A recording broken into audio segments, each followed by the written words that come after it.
Hooray for Hollywood! Hello there, Stan the Movie Man with your WIMZ.com movie review. This week at WIMZ.com, it was the Bourne Legacy, starring Jeremy Renner, Edward Norton, Rachel Weisz, Joan Allen, Albert Finney, Stacy Keach, Scott Glenn, and a cast of virtually 40 or so. It is, of course, the fourth movie in the Bourne series based on the novels of Mr. Ludlum. And this is pretty much connected directly to the third movie that starred Matt Damon. And it's the fallout from what happens in that movie that starts the story in this movie.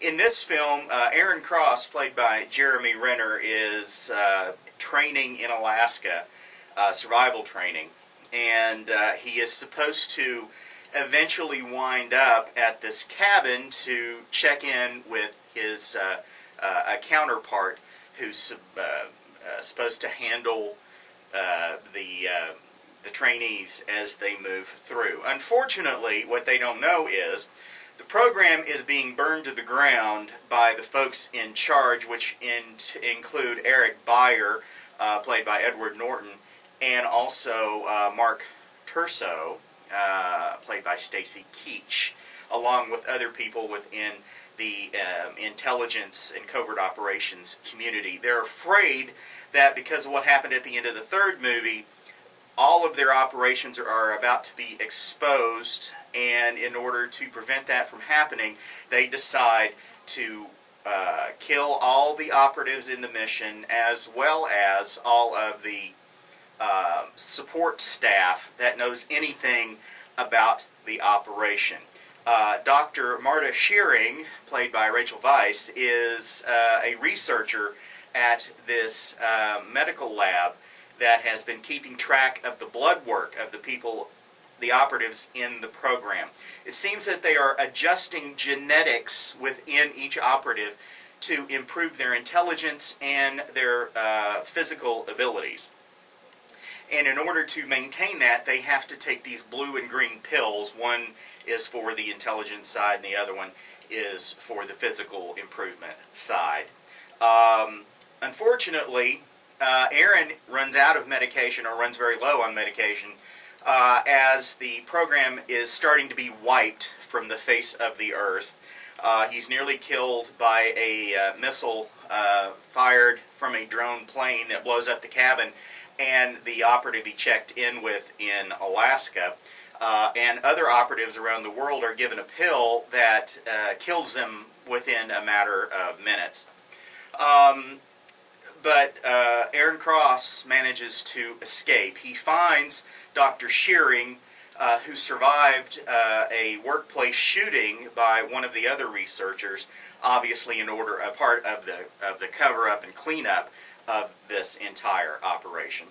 And she herself is about to be killed by government operatives when Aaron Cross arrives. They team up in order to survive, and also to allow Aaron to have a permanent increase in intelligence that doesn't require his taking the pill for that, because he was not terribly smart when he joined the Army.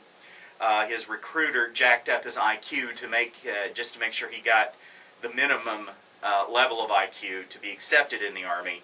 And according to the Army, he was killed in an explosion in Iraq. So Aaron Cross is not his real name, just like Jason Bourne wasn't his real name. And there's all this incredibly complex layers of covert operative intrigue that involves the CIA, the NSA, the Department of Defense, and organizations that I've never heard of before, that I'm sure there are plenty of within the government espionage business. Now, some folks are not going to like this movie, in part because of all those layers of intrigue.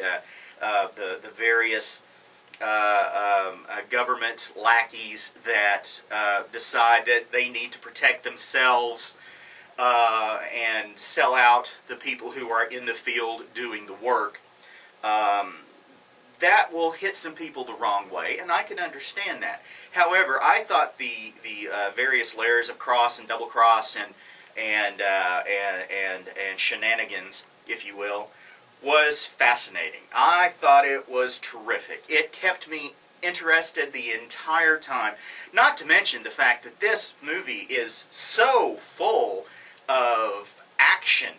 There is a chase that starts on foot across the rooftops of the city of Manila, the Philippines, and winds up on motorcycles going through the traffic.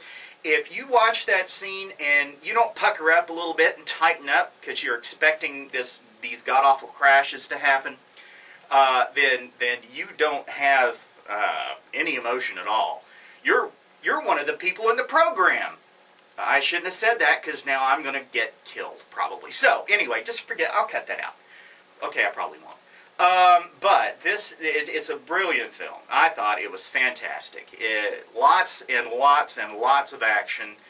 It suffers the same sort of tight close-up during the fist fights, shaky, jerky camera movements that I find incredibly annoying. It has some of that, not as much as I think the first or maybe the second Bourne movie did. But the action in this movie is spectacular. The scenery is when he's up in Alaska, which is actually Canada, is amazing, and it's just a really good movie. If you like spy thrillers and lots of action, I think the Bourne Legacy is the movie you need to see. I'm giving it 5 guitars. Go to WIMZ.com to read my complete review, as well as to vote on the movie that I see next time. If you have any questions or comments, you can send them to StanTheMovieMan@att.net. You can also follow me on Twitter @MovieManStan. Till next time, later, Tater.